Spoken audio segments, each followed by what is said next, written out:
I think I was always a healthy guy. I mean, I played high-level sports up until probably 22, 23. And then, you know, I met my wife, we got married, we got pregnant, and right after, you know, the day we found out that my wife was pregnant for the first time, my father passed away. And he was a big part of my life. Like, he coached all my teams.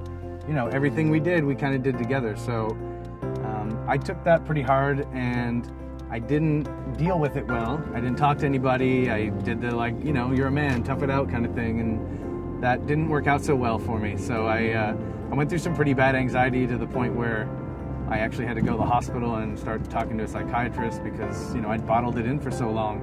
And while I was doing that, I really let myself go and stopped being active. I quit all my sports.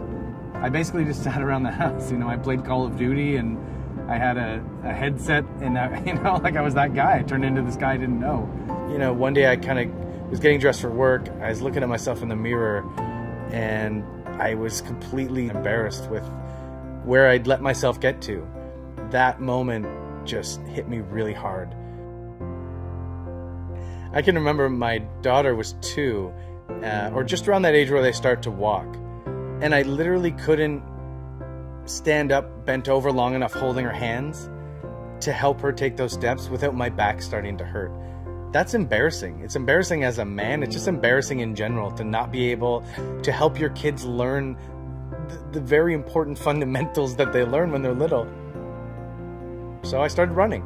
And I ran that day, and then I loved it so much I ran the next day. So I got into a rhythm. I started working out. I started going to the gym. I noticed that it was just people like me, and nobody was looking at you, and nobody was judging you. And it's actually a really friendly atmosphere with people like, hey, how's it going? Good. And then you move on, where people are almost rooting for you to succeed. That's really important to me, with continuing on and wanting to go back another time. You know, for me, the tipping point is being able to be a good dad to my kids in every aspect of being a good father.